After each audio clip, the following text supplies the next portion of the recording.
Necip Paşa. Gel. Gel bakayım kimdir? Alır. Şöyle yapacaksın şu amcana doğru. Tamam mı? Alır. Kardeş.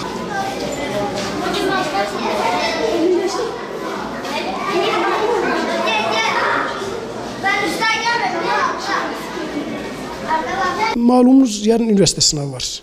Yani hem cumartesi hem pazar.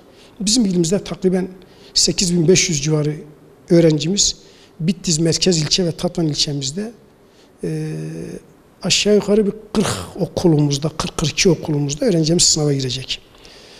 Şimdi bu öğrencilerden bizim 4000 küsur yeni mezunumuzdur. Gerisi önceki yıl mezunlarıdır. Üniversitede şansını denemek isteyenlerdir veya ben ikinci, üçüncü bir üniversite okumam gerekiyor deyip üniversite sınavına girenlerdir. Biz hem Türkiye'de sınava girecek 2,5 milyon öğrenciye hem ilimizde sınava girecek 8,5 milyon öğrenciye de başarılar diliyoruz. Kendilerinin zamanı rantabıl ve verimli kullanmasını istiyoruz. 4 yanlışın bir doğru götürdüğünü hesaplayarak kesin doğru cevabını bilmedikleri soruları işaretlememelerini istiyoruz.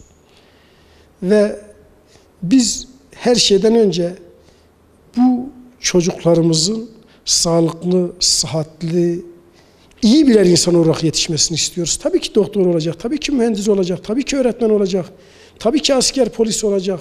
Ama her şeyden önce iyi insan olma şansı vardır.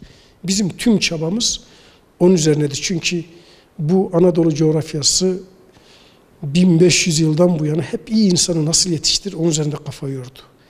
Ve yetiştirdiğimiz insanlar işte yakın ve uzak coğrafyamıza hakikaten büyük katkı sundular. Mesela bu sene 2019 Profesör Doktor Fuat Sezgin ile hepimiz biliyoruz ki 25 Ekim 1924 yılında Fuat Sezgin hocam Bitlis'te doğdu.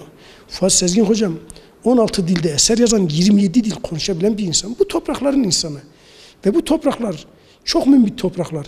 Böyle yakın ve uzak coğrafyasına ışık saçan çok büyük insanlar yetiştirmiştir. Şu anda Bitlis ilinde bu manada 54 tane insanı biz birebir sayabiliyoruz. Yani bizim çocuklarımız ille de birini rol model alacaklarsa Fuat Sezgin hocam alsınlar. İlle de birini rol model olacaklarsa Aziz Sancar hocam alsınlar.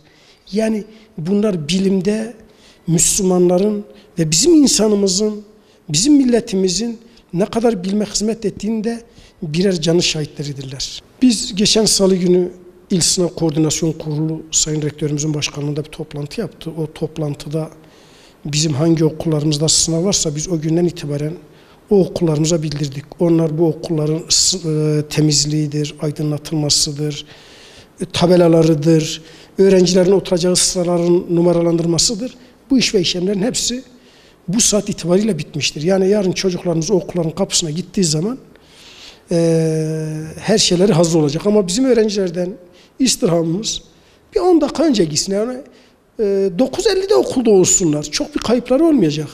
Ama koştura gidip efendim kapı kapandı ben içeriye giremiyorum deyip de kapıyı tekmelemenin de bir anlamı yok. Yani zamanda gitmeleri de özellikle bizim ayrı hassasiyet gerektirdiğimiz bir alandır.